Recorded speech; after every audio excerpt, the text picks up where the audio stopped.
Good morning, everyone. Welcome to the Craig H. Nielsen Auditorium for History is Lunch. I am Chris Goodwin with the Mississippi Department of Archives and History. If you have not already, please silence your cell phones. Thanks for joining us on this day with the impending rain. I hope that it holds off for us. Remember the special exhibit at the Welty House, For the Record, Music, Storytelling, and Eudora Welty, which highlights the songs, artists, and albums that inspired Welty and appear in her writing. You can see that free of charge Tuesdays through Fridays from 8:30 a.m. to 5 p.m. and Saturdays 8:30 a.m. to noon at the Education and Visitor Center, which is next door to the Welty House. That'll be up through the rest of this year. It's a great exhibit, so it seemed like an appropriate thing to remind everyone of at today's program. I don't know what the connection on this one is. I'll let you make that yourselves. Don't forget that we are still on the hunt for objects and artifacts associated with the Prohibition era in the state. For our 2020 special exhibit, Mississippi Distilled, there are sheets over there that you can pick up about that. But we're going to have an exhibit that explores all aspects of Mississippi life during Prohibition era and are hoping to turn up a few more artifacts, especially anything related to the Jackson Country Club raid. So let us know if you have anything with those in mind. And then I hope that you will join us next week for History's Lunch when Mississippi Museum of Art Chief Curator Roger Ward will present a closer look, silhouette artists in antebellum Mississippi. Today, we are delighted to have Tammy L. Turner to discuss her new University Press of Mississippi book, Dick Waterman, A Life in Blues. Tammy Turner teaches a variety of university music courses, including music history, history of jazz, and history and sociology of rock and roll.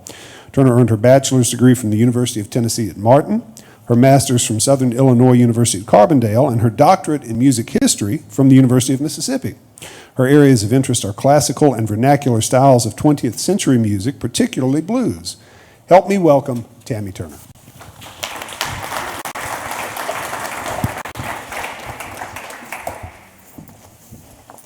Thank you all for being here today. Most ardent blues fans can immediately recite a list of influential blues artists such as Muddy Waters or Son House or B.B. King or maybe even Skip James. I think fewer would recognize the names of the people who actually managed these artists.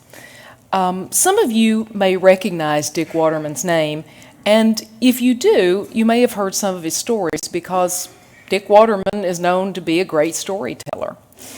I think few people, though, even the people who know him very well on a personal level, know all of his stories. And that was what I sought to do with the book, is to put all these disparate pieces together.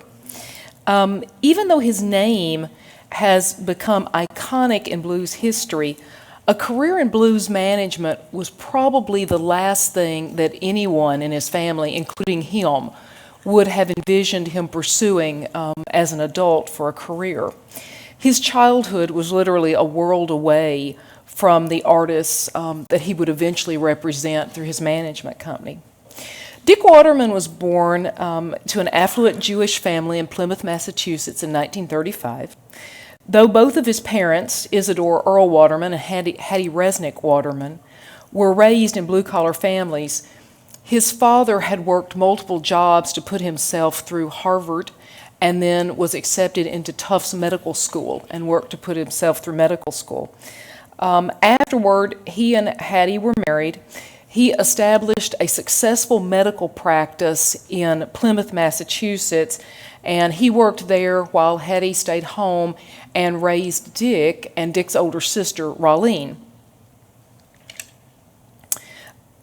His family rarely listened to music, and when they did, it was never blues music. And Dick himself was a very shy, awkward child that struggled well into adulthood with a speech impediment. He stuttered really severely.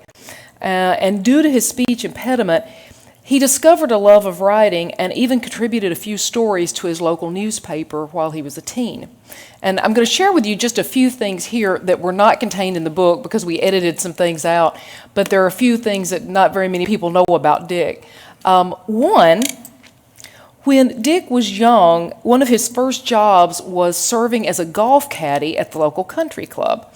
And because of that, one of the first articles that he ever published for the local newspaper was an interview with Francis Ouimet, which some of you may know. He was a golfer that won the U.S. Open in 1913.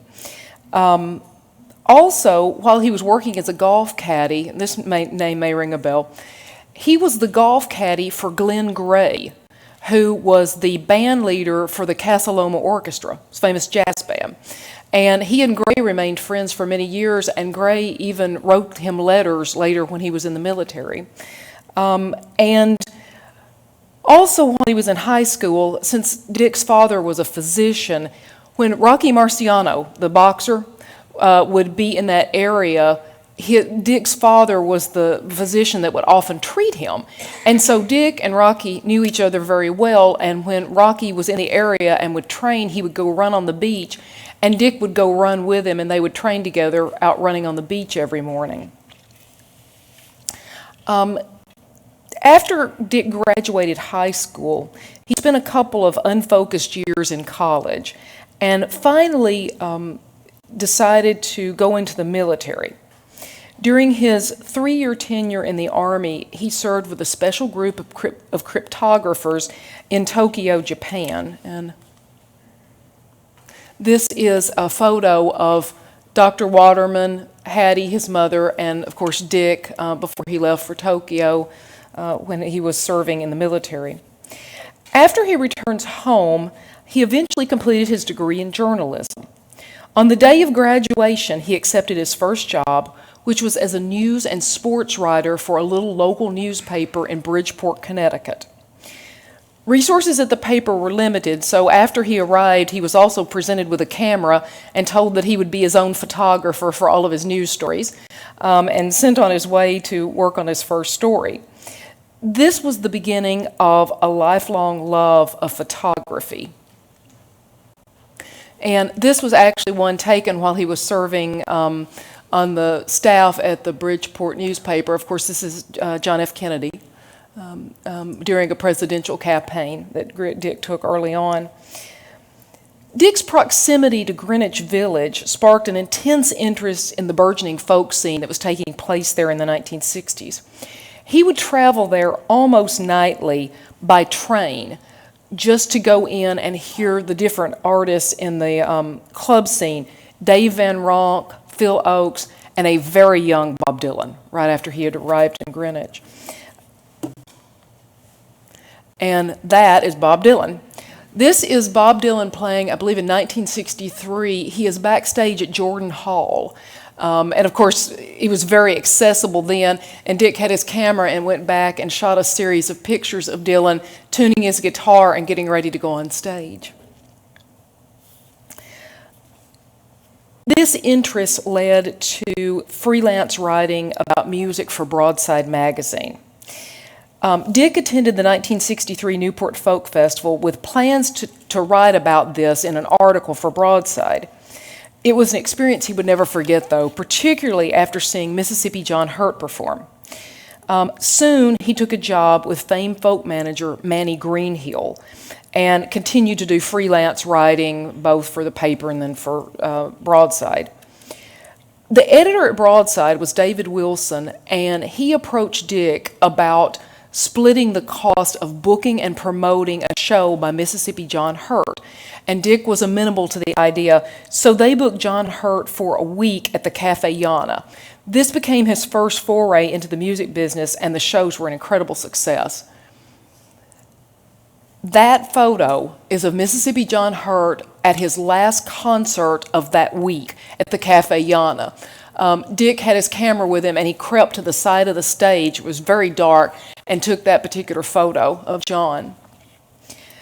A chance encounter with a young man named Phil Spiro at a performance by Spiro's roommate, Al Wilson, in Greenwich, resulted in a trip that changed Dick's life and blues history. Spiro and Wilson had been told by the blues musician Booker White that Son House had been seen in the fairly recent past in Memphis. And so Son House, of course, was a Delta blues musician who had faded into obscurity decades earlier. Dick saw it as an opportunity for a really great story, so he and Spiro along with a man named Nick Pearls. And Nick Pearls was the guy that supplied their transportation in the form of a red Volkswagen Beetle. And so they all get in the Beetle and set out in search of Son House. They decide to take 2 weeks off work and just go. These three young white Jewish men drove straight into the heart of the Mississippi Delta at the height of the Civil Rights Movement in 1964.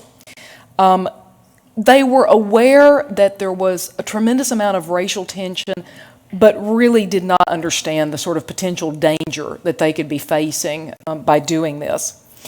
They befriended Reverend Robert Wilkins in Memphis, of course, a blues musician himself, and he agreed to accompany them into the Delta every day.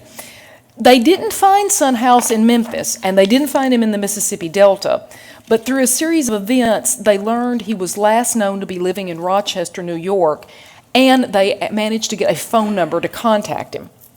The day that they actually made contact with Son House was the same day that three young men who had come from the West Coast in search of Skip James found him. Skip James, the blues musician. And they found him in the Delta in Mississippi.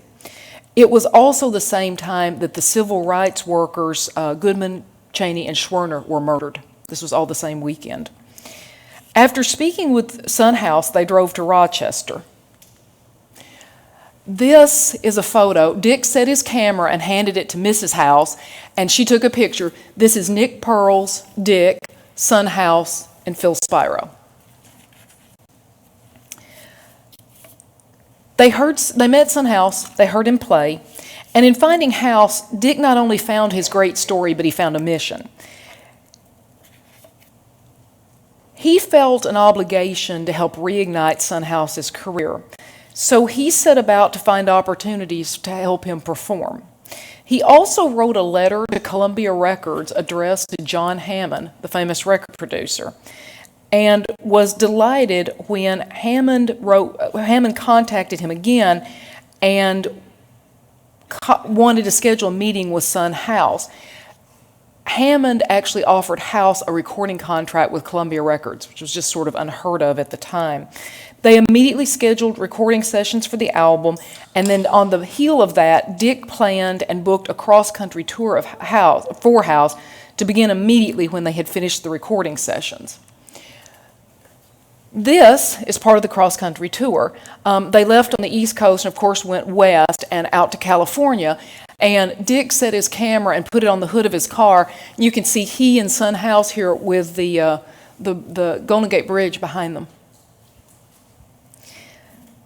House was in his 60s by this time, and Dick realized from their earliest encounters that the House struggled with alcoholism.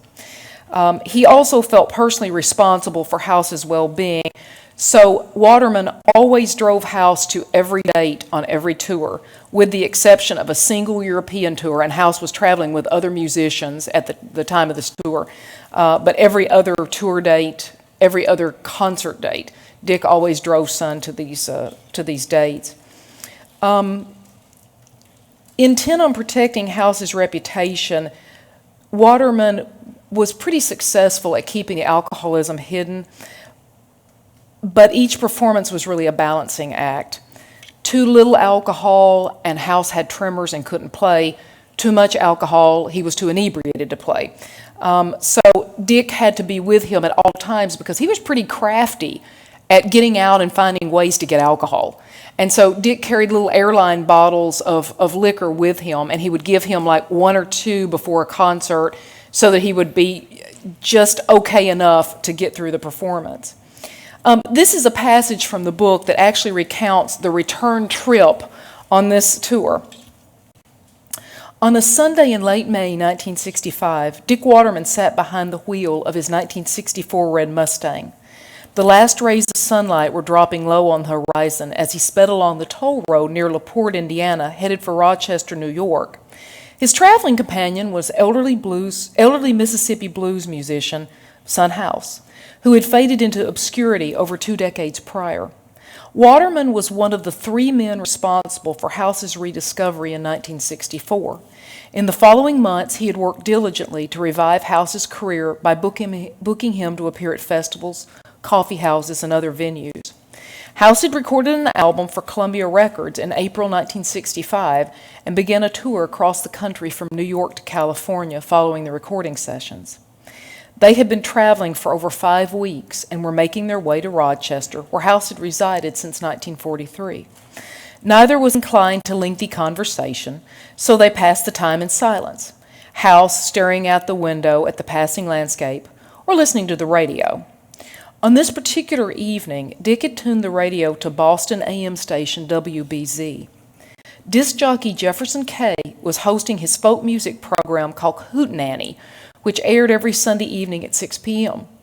Just before a commercial break, Kay announced that when he returned, he would be playing some new music from an old blues artist. Waterman's heart skipped because he knew that Kay was referring to Son House. He waited anxiously, and when the commercial break ended, he heard the first chords of the recording of Death Letter that House had made the month prior. A feeling of exhilaration swept over him. He immediately pulled the car onto the side of the road and stopped. The day had been warm, and the windows were down, but as the trucks roared past, shaking the car, he quickly rolled them up so that they could hear the sounds emanating from the speakers. Interestingly, House didn't recognize the recording as his own until Waterman informed him that they were listening to one of his recent recordings. All the months spent writing letters, making phone calls, negotiating a recording contract, and driving House around the country to performances had culminated in this triumphant moment. Waterman had never been more excited or prouder of an accomplishment, but it was not a scenario he ever imagined as a young Jewish boy growing up in New England 2 decades earlier. Dick remembers, "I had a surge of just being elated. This wasn't just driving a guy around the country. I had accomplished something. It was real and tangible. This was mine, and I had done this. I had looked for him, found him, got him a contract, got him into the studio, and now he was on a 50,000-watt station on Columbia Records. It was the greatest 3 minutes of my life. It was a triumph over the top beyond anything I could have dreamed." Managing an elderly blues musician was far from lucrative, so Dick continued to work as a freelance writer in order to maintain even a Spartan existence. As he toiled to find work for House, he increasingly became aware of the many challenges that faced the elderly bluesmen. Many were illiterate. They lived in rural, impoverished areas with no telephone and had no manager to help negotiate any type of compensation, and so they often worked for very small amounts of pay at very small venues. On June the 17th through the 20th of 1965, the New York Folk Festival was held in famed Carnegie Hall, and both Son House and Mississippi John Hurt had been invited to perform. Though the festival was a success, Waterman learned afterward that the bluesmen had been the last performers added to the schedule, using just the meager sums of money remaining after all the other artists had been booked. Witnessing the situation facing many of these older artists, he felt compelled to act. He founded Avalon Productions, a decision which would not only change his life and career, but have an incalculable influence on the lives and careers of numerous blues musicians. Waterman recalls, "It was June 25th, 1965, at the Henry Hudson Hotel on the West Side. We were sitting in the lobby, and I made up my mind that I was going to launch Avalon Productions. I formed Avalon to find work for the older bluesmen because they tended to be the last ones hired with leftover dollars. I hated it, and I wasn't going to stand for it." Although there had been a few booking agencies for popular blues artists that were touring on the Chitlin circuit, Avalon was the first booking agency established during the folk and blues revival solely devoted to representing black blues artists. The name of the company was a tribute to his friend Mississippi John Hurt. Avalon, Mississippi, which is located on Highway 6 between Grenada and Greenwood, was Hurt's hometown. The company became the solution for some of the problems faced by both the recording companies and their blues musicians. First, Waterman contacted the recording companies to make them aware of the services that he could provide. His proposal was this: "I'll book your artists. You make the records, I'll find them work on the road. We're going to solidify a base price of $200 to $300 per performance. I'll provide photographs, biographies, itineraries, and arrivals. I'll bring structure and organization and tell you where they're playing. then you get the records into the store. We're going to handle this in a professional manner. The record companies, having always disdained the chore of booking, were impressed and delighted at his proposition.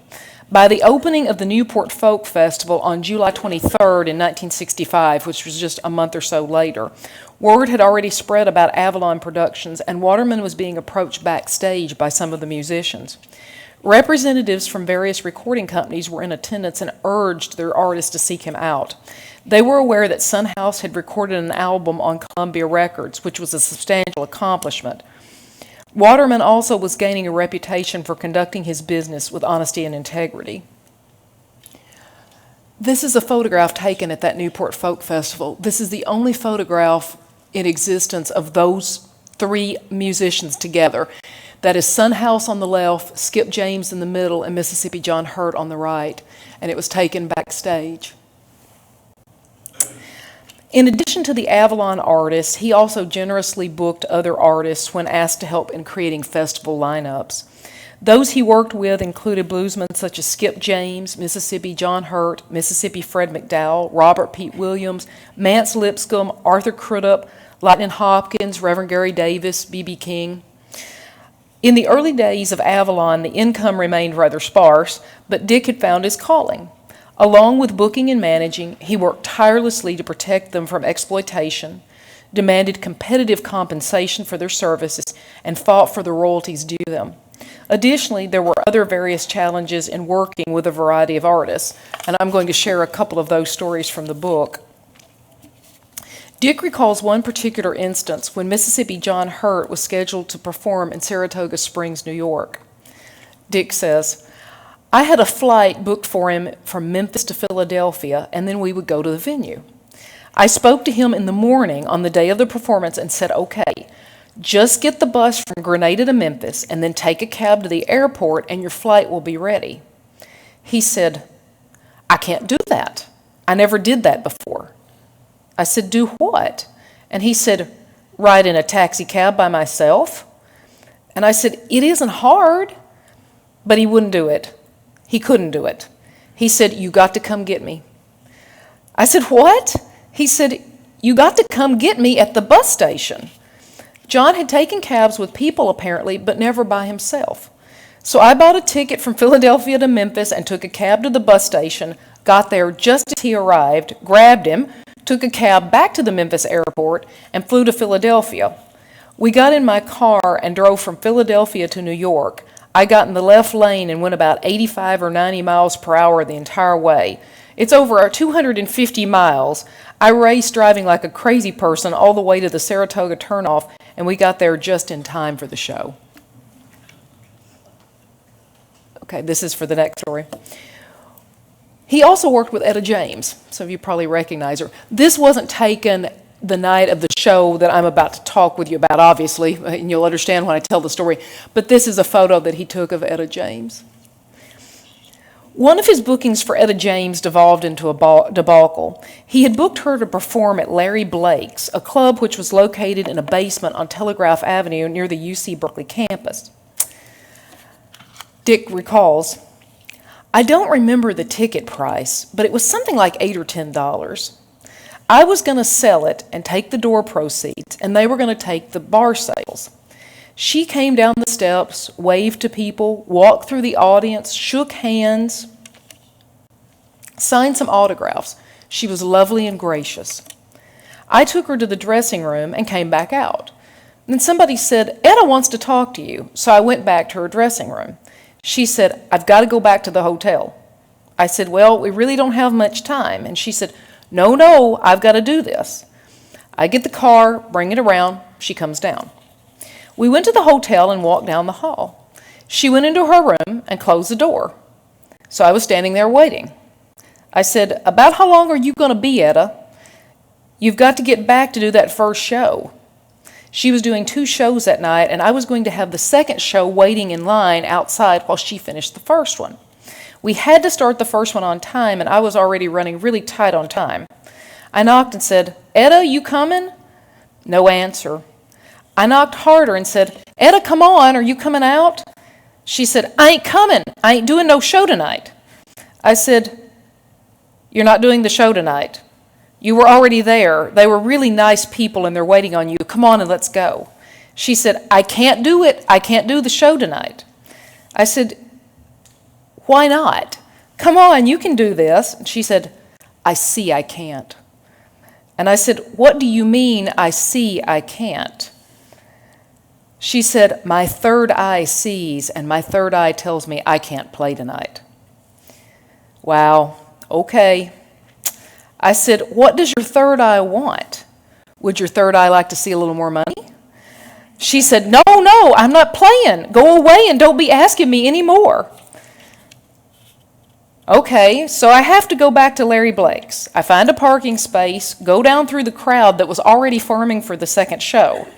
The bartenders and managers are all looking at me saying, "What happened?" I said, "You don't want to know." I had to go to the microphone, stuttering me, and say, "I'm really sorry, ladies and gentlemen, but Etta isn't going to perform tonight. If you would get in an orderly line, we will refund your money." A guy in the front row jumps up and says, "What are you talking about? I just shook her hand a few minutes ago." The formerly genial crowd quickly became a room full of irate patrons, but Dick managed to avoid any physical altercations. In a single evening, he became persona non grata for quite some time thereafter in the Berkeley club scene. Thankfully, the third eye never manifested in any of his future bookings for James, but he also never booked her in Berkeley again. Eventually, Dick signs his first band with Avalon Productions. He was talking with Bob Kester, who was the owner of the Jazz Record Mart and Delmart Records in Chicago, and he encouraged Dick to talk with Junior Wells, who had a band that was traveling on the road at the time, and consider him to sign him with Avalon Productions. Dick booked a couple of events for Junior, and then they agreed to meet. I believe it was at the Philadelphia Folk Festival, and they were going to meet backstage. So they met before the festival, talked a bit about working together, and then Dick asked if Junior would like to draft a contract to formalize their working relationship. And Junior shook his head and said, "Kester says you're a righteous dude and I can trust you. You make $1 for me and I'll make $1 for you." They shook hands, and that was the only contract they ever had for the rest of their career. Wells remained loyal to Dick even in situations that Dick didn't know about until many years after the fact. And this is a photo of Junior and Dick when they were on tour, and that's Dick's favorite black hat. He happens to love this picture of he and Junior. About the same time, Dick met Buddy Guy. Buddy was playing on Chess Record sessions, and he happened to come in to one of Junior's evening performances. Buddy was working as a mechanic in Chicago during the day to support his family and just playing on little record sessions and doing like studio work and stuff at night. Dick knew that Buddy had the talent to work as a full-time musician. He just needed to convince Buddy that he could earn more money working as a musician than he could as a mechanic so that he could support his family. So Dick showed up at the garage one afternoon and invited him to lunch and talked to him for a bit and finally got him to agree to allow Dick to book about 2 weeks of performances for him because Buddy only had 2 weeks in vacation. And he said, "You can book a couple weeks for me, and if I do okay on the road and see that I can earn a decent living, then I might just think about giving up this mechanic job and going out on the road." That was the beginning of his career as a full-time performer. And there's a young Buddy Guy. After Buddy was performing professionally, they went in the early 70s to something called the Super Show. It was a show that was filmed in London, England. And some of you may recognize the artist on the right. That's Eric Clapton.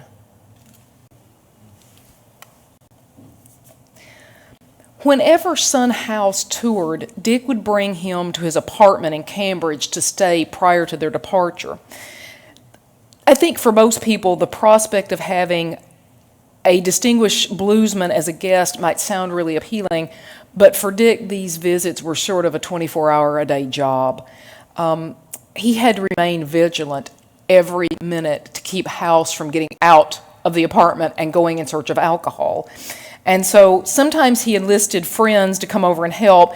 He could either leave Son visiting with people who were other blues fans, or he would have them come over and visit the apartment while he needed to run errands. It was through one of these visits that he met a young lady who was a freshman at Radcliffe named Bonnie Raitt.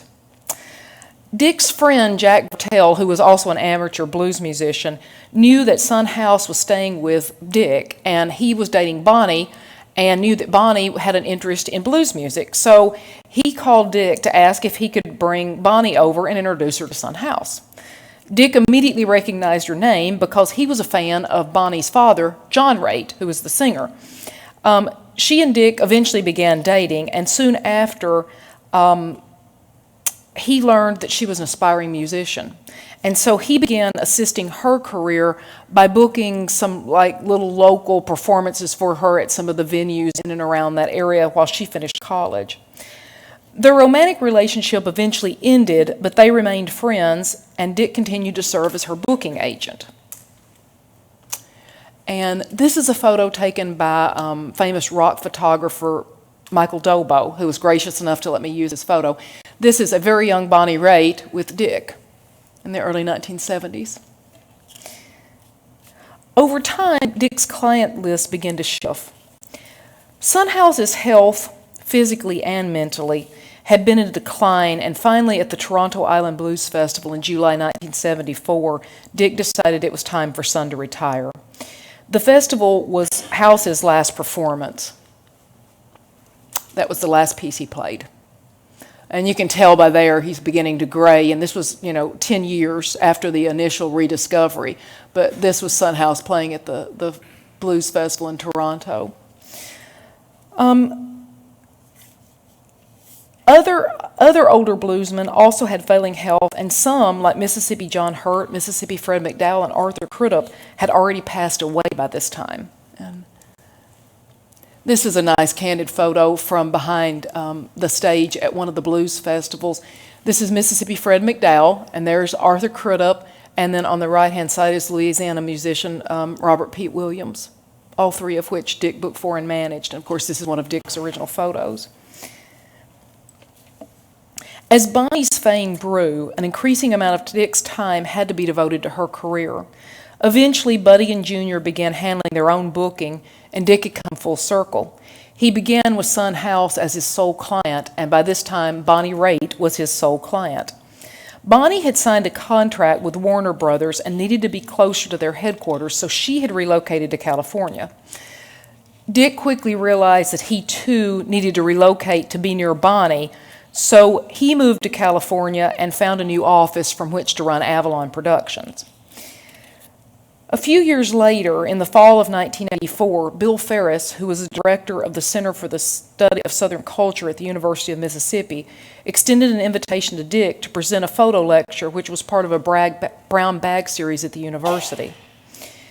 Since Bonnie was playing about an hour away in Memphis, Dick decided to accept his invitation. He had met Ferris years earlier when he was living in Philadelphia. Ferris was attending graduate school at the University of Pennsylvania, and his interest in Southern culture prompted him to contact Dick, and he would be an occasional visitor at Dick's apartment. While Dick was in Oxford, Ferris suggested that maybe someday he would consider moving to Oxford himself. As with all things, the music world is constantly evolving, and by the mid-'80s, it had changed drastically. The former model of recording an album and then touring just to promote it was now being expanded. MTV launched in 1981, and performers felt an increasing pressure to produce appealing videos as a means of marketing themselves and their music. Then in 1983, Warner Brothers had unceremoniously dropped 10 of their artists from its label in a single day. Unfortunately, one of them was Bonnie Raitt. These circumstances, along with other issues, resulted in increased professional tensions between Bonnie and Dick. They both felt like they needed a change. Dick thought about Oxford and his conversation with Ferris, and then made a decision to leave California and relocate to Oxford, Mississippi in 1986. He needed another source of income, so he tried promoting blues shows, but without great success. Musical tastes had changed considerably, and he had no desire to try to learn the alternative rock music scene that had become so popular with college audiences by this time. He managed to support himself by doing some managing and booking for artists like Jessie May Hemphill and champion Jack Dupree, who was actually living in Germany by the time this happens, but he came back to the U.S. for a tour. This is Champion Jack, taken during his tour with Dick. As Dick's workload increased in the 70s, he had put his camera away for a few decades, but in the 90s, he returned to this early passion and began traveling to festivals to photograph performers. One of the other things that helped this is that both of his parents had passed away by this point. His father died in the 90s and had left him a considerable sum of money, a lot of money. And he had the ability to travel more, and so he was going to performances, traveling to festivals around the country, and this enabled him to take his camera along and start shooting photos again. And he has been doing that ever since the 90s, basically. Dick's move to Oxford and was the rekindling of his passion for photography. It's also the beginning of the story that began over 2 decades ago of how my biography of him came to be written. I was completing a doctoral degree in music history at Ole Miss, and one semester I enrolled in an African American traditions class, or African American musical traditions class. During one of the class sessions, my professor, Dr. Warren Steele, announced that he had invited a special guest to share his photographs with us. With minimal introduction, he presented Dick Waterman. At the time, my knowledge of blues was limited, and actually it was pretty much non-existent. I grew up in a poor family on a farm in rural western Kentucky. And I had a very different upbringing than Dick's, but one of the things that's very similar is that my family never listened to blues music. I had never really heard it. My only cognizance of Dick, or my recognition of his name, was solely because he wrote a column in the local paper called On Thursday. And so I had seen, articles by him written, but I knew nothing about him in association with the blues. The class was really small. We were seated around like a couple of tables. And so he had these notebooks, like 3-ring binders with little sheet protectors. And in the sheet protectors were 8x10 black and white photos. And he just sort of laid them out on the table and starts flipping through them and lets us look at them. And there were all sorts of images filling these pages. Muddy Waters, Bonnie Raitt, the photo of John F. Kennedy. The photos were not posed. They were very candid, very personal, and very real. This is Muddy Waters. I remember seeing this photo in one of the binders that he had. This was Muddy Waters taken at a Newport Folk Festival. When the class ended, I was a graduate assistant at the time, and I had classes to go teach, so there was really no time for me to have a conversation with him. Eventually, I graduate, I move away from Oxford, and continued my collegiate teaching career. That African American musical traditions class came in very handy when I began teaching jazz and rock and roll history. As I began studying the blues more intently, I was reminded of Dick and his photographs. When I saw his book, Between Midnight and Day, which was a series of unpublished photos, and he writes a little story about each person in the photo. It was called Between Midnight and Day. I saw it in a bookstore when it was published in 2003. I eyed it wistfully and thought how I had missed a really rare opportunity to talk with him. Well over a decade later, I decided to take a brief trip to do some research and immerse myself in the blues. Memphis, Clarksdale, Oxford, all on my itinerary. Out of curiosity, I searched online to see if Dick still resided in Oxford and was pleasantly surprised to find both his photography website and a listing with his address and telephone number. Maybe this was going to be my second chance to talk to Dick Waterman. So I call him and I get his answering machine. I'm trying to figure out how I'm going to explain that I met him 10 years before because I know he's not going to remember me. And so I sort of babble this message, and he calls me back. And he says, when you're in Oxford, stop by and, we'll visit. So I spent an afternoon with him looking at his photos and talking, and he mentioned that he often did photo lectures and exhibitions. And so I told him that I had some ideas for venues in my area, and that I would look into it. When I got home, I did find a suitable venue for him, and I called him and we arranged this, and I sort of became his local liaison for media and to handle issues with the venue sort of from a local basis.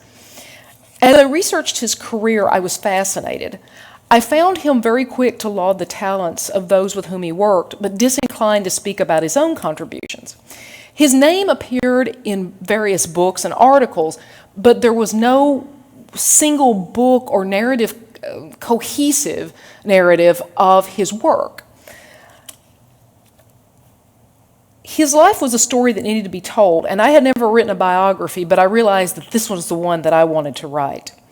While he was there for his lecture and exhibition, it afforded us some opportunities to talk, and I asked him if he had considered writing an autobiography, and he said, "I'm not certain if I have that much of a story to tell." I was stunned. He had an incredibly interesting story that was integral to blues history and music history. He had helped book some of the most important and influential blues festivals of the 60s and 70s. He helped establish the Blues Festival in Burlington, Vermont. He promoted shows with James Taylor, Van Morrison, Bruce Springsteen. He introduced Eric Clapton to Son House and Skip James. He was friends with Muddy Waters, Howlin' Wolf, Taj Mahal, and a host of other iconic blues musicians.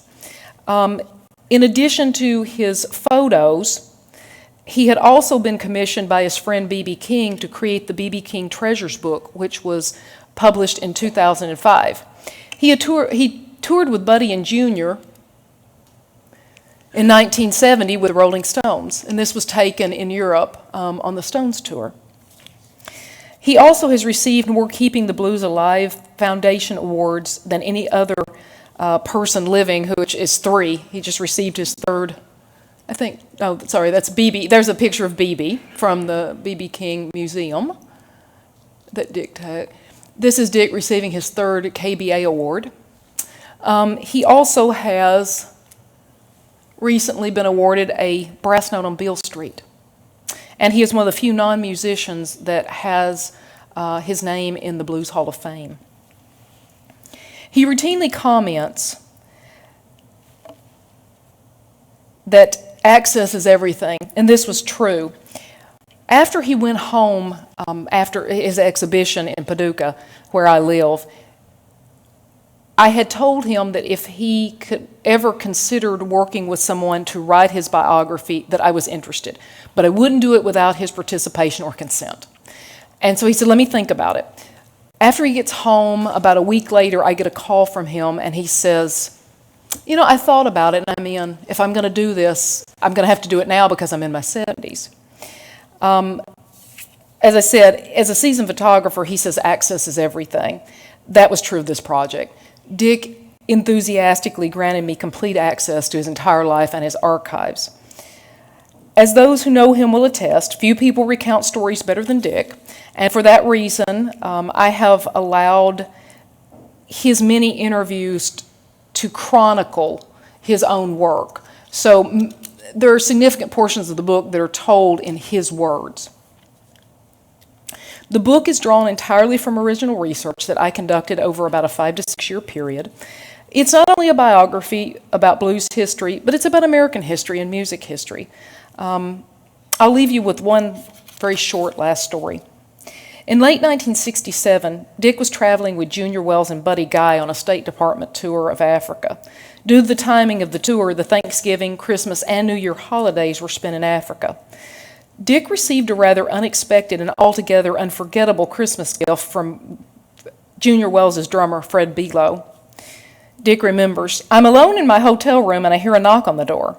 There's this absolutely gorgeous coffee-colored skinned young woman, maybe 17 or 18, and she says, 'Merry Christmas from Fred.' So I say, 'Thank you, tell Fred Merry Christmas.' She walks past me in the room and says, 'Merry Christmas from Fred.' So I said, 'Okay, fine.' She goes over, sits on the bed, and looks at me. I look at her, and she says, 'Merry Christmas from Fred.' Great. She stands up, reaches her thumb into where the fabric is hooked in the front of her dress, pulls the fabric, and the dress comes off. She says, "Merry Christmas from Fred." I said, "No, no, no, we can't have this." So I grab the fabric, wrap her up, grab her by the hand, and run down the hall. I bang on Fred Below's door. Below opens the door and says, "What can I do for you, my man?" I said, "Talk to her, Fred. Say, no, I'm not interested, but thanks anyway." Below stood there and rubbed his chin and said, "I cannot do that, my man." And I said, "Why not?" And he said, "It took me a half hour just to teach her to say Merry Christmas from Fred." Thank you all for coming.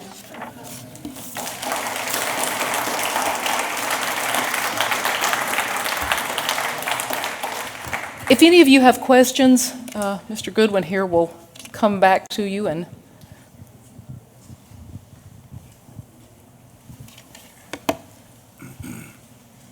thank you for the fine presentation. I'm not a music major. I know very little about music.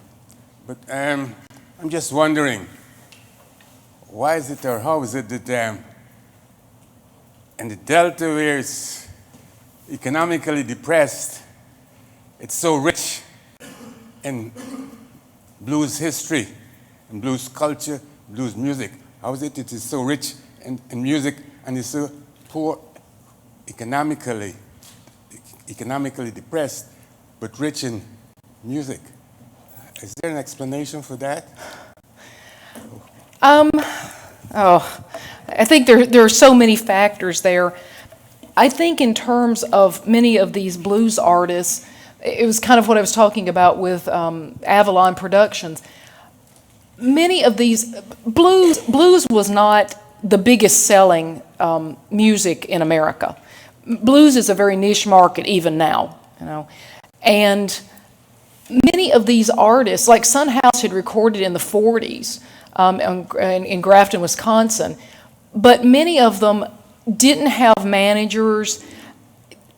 House was literate, but many weren't. And so they lived in very poor rural areas. They only played like at little clubs. They had no real management or help to get them out to larger venues or to places or even ways of getting there. And so for many of them, like Son House, he basically retired just for lack of having jobs from blues music and went to work in Rochester working on the railroad, and was there and had already retired from the railroad when he was rediscovered by Dick and his friends. And I think that many of these people just didn't have like the education or the connections to have the means to have people manage or help them. And so they would just, or even to get them signed to a recording contract. I mean, Son House signing to Columbia was a huge, huge deal. And I think that's part of it. Just many of them had no way of getting help or, you know, getting a contract, getting a manager, traveling to places. Many of them didn't have a phone, so they weren't able to, you know, to even book performances or have people, you know, to call them or talk to them.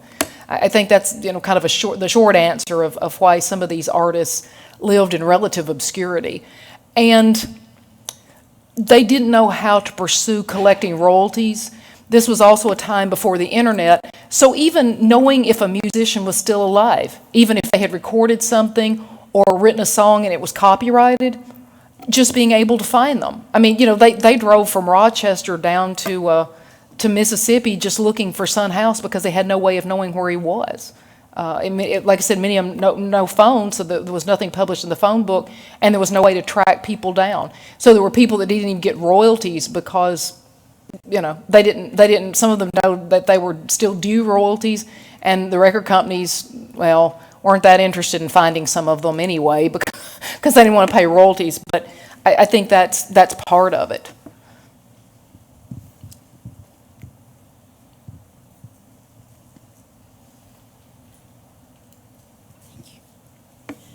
I don't know if you have the information on this, but I know the Rolling Stones have a history in Mississippi. I heard that the Beatles were snuck to the Delta in the 60s at the height of their fame so that they could research the music that they loved, that they listened to on the radio back in England, that developed what they loved and what made them famous. Is this true? I don't know that, but they did have an interest in it, and the reason I know that, when Dick was in Europe, he went over to Apple Records, yeah, the Beatles.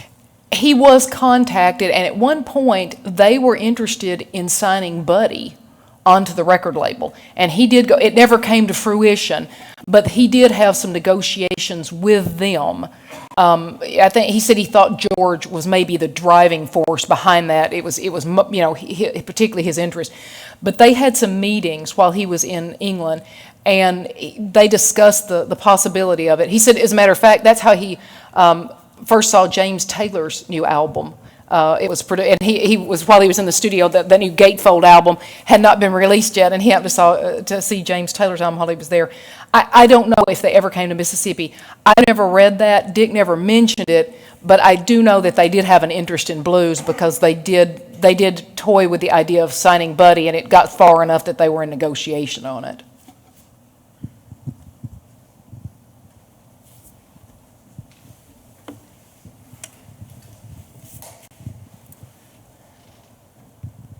I don't know if you're familiar with the fire of 1940 in Natchez, Mississippi.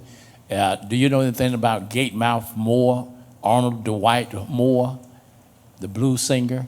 Oh, okay. Not familiar, sorry. Oh, okay, thank you.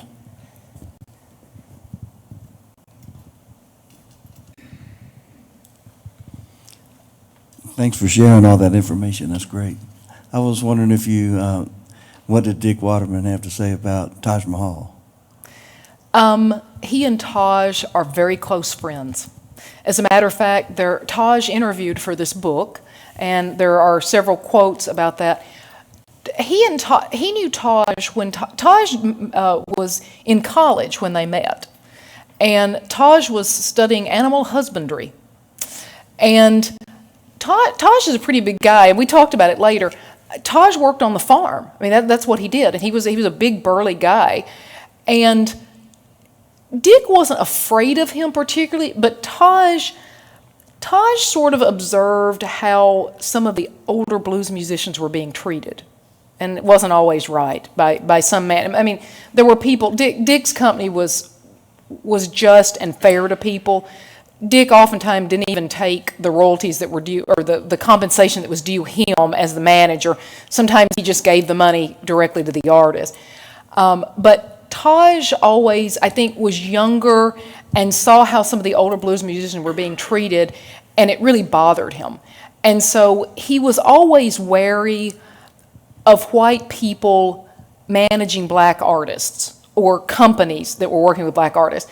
And so frequently, and there's a comment about this from Dick in the book, Taj would walk up to him, and Taj said, I never thought of myself as particularly intimidating. He said, but apparently I sort of was. He'd walk up to Dick and he goes, what are you doing for the folks? Every time he would see him. And, and he said, I've got my eye on you, I'm watching you. He said, and if you step out of line, and Taj said, I just felt it was more sort of, I was younger and I felt like these older guys sort of needed protecting. And he said, I watched Dick, and he said he never treated anybody badly, and he said he really protected the people he worked with, but there were so many people who weren't doing that. And he said, was never trying to intimidate him, I just wanted to make sure that he knew that somebody was watching. And Dick said, Taj sort of stayed with me for about 20 years there, always on me, saying, I'm going to watch you and make sure you're doing the right thing. And they're like the best of friends now, and they really always have been. But there was a certain level of, he really sort of had to earn Taj's trust, because Taj had seen too much early on. And Taj also, he introduced Taj to Son, and they developed a good friendship, I think, as well. Thanks. Was there ever an artist that got away? Was there ever a relationship with Dick and his artist that he management that did not work out? Yes. It's covered in the book. Booker White. Dick was happy to sign a paper contract with anybody, but most of the artists didn't want. They just shook his hand and said, okay. he booked for Booker, and he had actually negotiated a deal for this tour that they were doing, and Booker was performing on a show, and he negotiated saying, if you're going to record the show and it's going to air, but if you dip back into the archives and do any subsequent shows, Booker gets that fee again. And they were like, we're not going to do another one, so we'll go ahead and sign that. They did. And Booker got like $500 or $600, which in the 60s was a considerable amount of money. And Dick was due 10% of that as his manager. And so Dick took $50 and sent $450 to Booker. Then Booker talked to a reporter and disparaged Dick and said, Dick doesn't do anything and he just steals my money, basically. And so Dick was just livid because he had negotiated, and Booker had made tons of money on this tour.